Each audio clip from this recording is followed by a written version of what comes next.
السلام علیکم ورحمۃ اللہ وبرکاتہ۔ اعوذ باللہ السمیع العلیم من الشیطان الرجیم من حمزہ ونفخہ ونفثہ۔ بسم اللہ الرحمن الرحیم۔ امن یجیب المضطر اذا دعاہ ویکشف السوء ویجعلکم خلفاء الارض االہ مع اللہ قلیلا ما تذکرون۔ کون ہے جو بے بس، پریشان حال، لاچار کی فریاد رسی کرتا ہے، اس کی دعا کو قبول کرتا ہے جب وہ اس سے دعا کرتا ہے، اور اس کی تکلیفوں کو، پریشانیوں کو دور کرتا ہے؟ اور کون ہے جو تم کو زمین میں جانشین بناتا ہے؟ کیا اللہ تبارک و تعالیٰ کے ساتھ بھی کوئی معبود ہے؟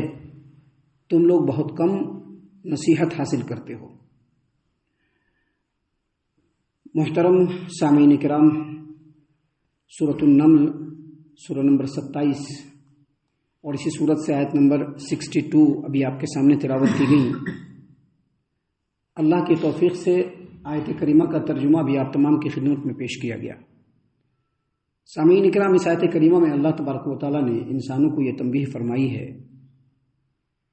اپنے بندوں کو یہ نصیحت کی ہے، یہ رہنمائی کی ہے کہ اگر آپ مشکل حالات میں ہو تو صرف اللہ تبارک و تعالیٰ کو پکاریں۔ اس کا یہ مطلب ہرگز نہیں کہ باقی وقتوں میں غیروں کو بھی پکارتے رہیے، اپنے بزرگوں کو پکارتے رہیے، اپنے ولیوں کو پکارتے رہیے، نہیں۔ ہر وقت تو اللہ سے ہی دعا کرنا ہے، لیکن جب مصیبت میں پہنچے تو اسپیشلی اللہ تبارک و تعالیٰ سے دعا کیجیے۔ اور یہی تعلیم نبی کریم صلی اللہ علیہ وسلم نے بھی دی ہے، اور یہی تعلیم ہم انسانوں کے لیے اس کے روح کی غذا کی حیثیت رکھتی ہے۔ مشرکین مکہ جو اللہ تبارک و تعالیٰ کو چھوڑ کر اللہ تبارک و تعالیٰ کے ساتھ سینکڑوں دیوی دیوتاؤں کو بھی پکارتے تھے، وہ بھی جب کسی مصیبت میں پھنستے تھے تو تمام دیوی دیوتاؤں کو بھول جاتے تھے اور صرف اللہ تبارک و تعالیٰ کو پکارتے تھے۔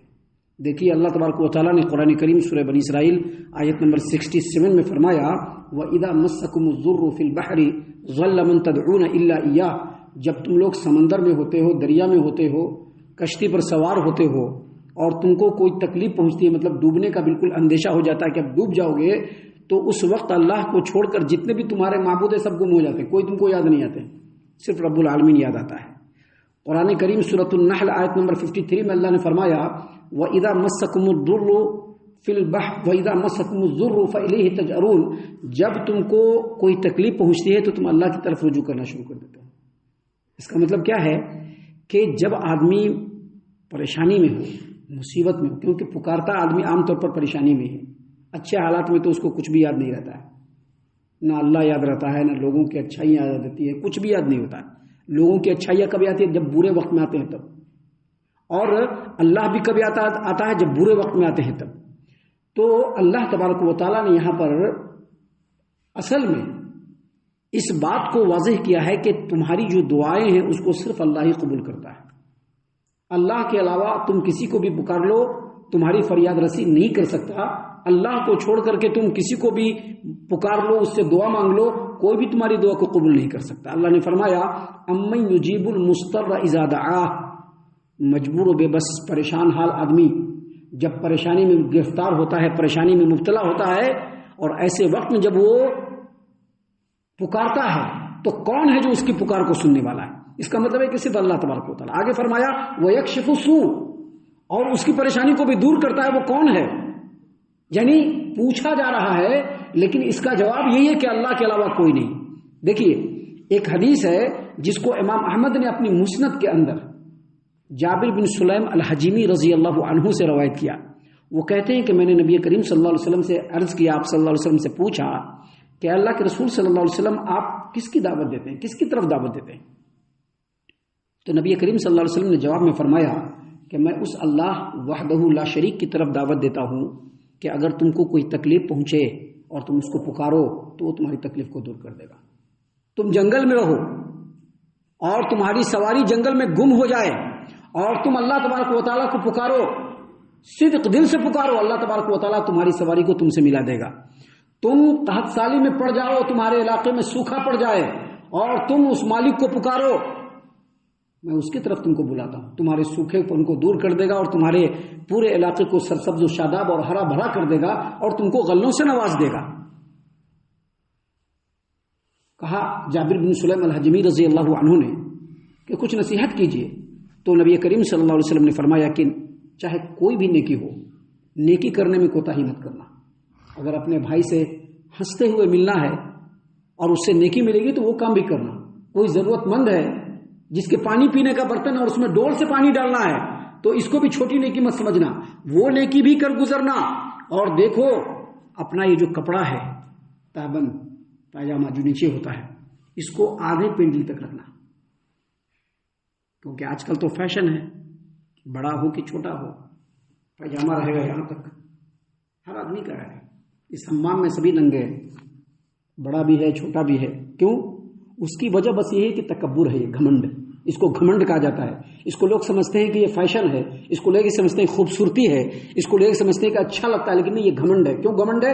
کیونکہ وہ جانتے ہیں کہ وہ جرم کر رہے ہیں، گناہ کر رہے ہیں، وہ جانتے ہیں کہ اللہ کی نافرمانی کر رہے ہیں، پھر بھی وہی کام کر رہے ہیں، اس کا مطلب یہ گھمنڈ ہے۔ یہ تو نبی کریم صلی اللہ علیہ وسلم نے جابر بن سلیم الحجمی رضی اللہ عنہ کو کہا کہ اپنی تہبند کو، اپنے نیچے والے کپڑے کو نصف پنڈلی پر رکھنا، اور اگر نصف پنڈلی پر نہ رکھ سکو تو اپنے ٹخنے سے اوپر رکھنا، کیونکہ ٹخنے سے نیچے جو ازار جاتا ہے وہ تکبر اور گھمنڈ ہے اور اللہ تبارک و تعالیٰ اس کو پسند نہیں فرماتا ہے۔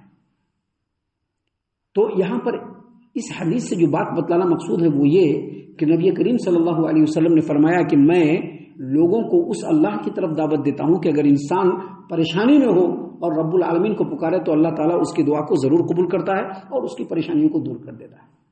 اس سلسلے میں ایک اور واقعہ ہے جس کو امام ابن عساکر رحمۃ اللہ علیہ نے اپنی کتاب تاریخ الدمشق الکبیر کے اندر روایت کیا ہے، اور اس میں فاطمہ بنت حسن ام احمد العجلیہ ان کے حالات میں بیان کیا ہے کہ ایک جنگ میں کافروں نے مسلمانوں کو شکست دے دیا۔ اب اس میں ایک مسلمان آدمی تھا، اللہ والا تھا، بڑا ہی نیک بخت تھا، وہ اس کا گھوڑا اپنے گھوڑے پر سوار ہوا، اور جب مسلمانوں کو شکست ملی تو وہ بھاگنے لگے، سب لوگ تو یہ بھی بھاگنے لگے۔ اب جو یہ بھاگنے لگے تو ان کا گھوڑا اڑ گیا، ان کا گھوڑا بھاگ ہی نہیں رہا ہے، بھگا رہے ہیں، بھاگ نہیں رہا، پیچھے دشمن ہے۔ کہا کہ اسی دن کے لیے تو تم کو تیار کر کے رکھا تھا، ابھی کیوں نہیں بھاگ رہے؟ اللہ نے گھوڑے کو قوت گویائی دے دی۔ گھوڑا نے کہا کہ آپ میرا کھانا چارہ وغیرہ جو ہے جو نگرانی کرنے والے ہیں اس کے سپرد کر دیتے ہیں، اور وہ مجھ پر ظلم کرتا ہے، مجھ کو کھانا پینا نہیں دیتا ہے، تو میں کیوں بھاگوں؟ کہا کہ میں اللہ تبارک و تعالیٰ کو گواہ بنا کر کے عہد لیتا ہوں کہ آج کے بعد سے تمہارے کھانے کی پوری ذمہ داری میری رہے گی، میں تم کو کھلاؤں گا پلاؤں گا۔ وہ جو گھوڑا بولا تھا وہ قوت گویائی اللہ نے دیا اس کو، وہ بولا، اور اس آدمی نے عہد کیا۔ جب یہ آدمی اپنے مقام پر واپس آیا تو اس نے اپنے عہد کو نبھانا شروع کیا اور گھوڑے کو اپنے ہاتھ سے کھلانے لگا، لیکن یہ واقعہ پورے علاقے میں پھیلنا شروع ہو گیا کہ فلاں آدمی ہے، اس کا گھوڑا ایسے ہو گیا تھا۔ وہ گھوڑا آدمی کی طرح سے بات کرنے لگا، اور پھر وہ گھوڑا اپنے مالک کا جان بچا کر کے لے آیا، مالک کی جان بچا کر کے لے آیا، لوگوں میں مشہور ہونا شروع ہوا۔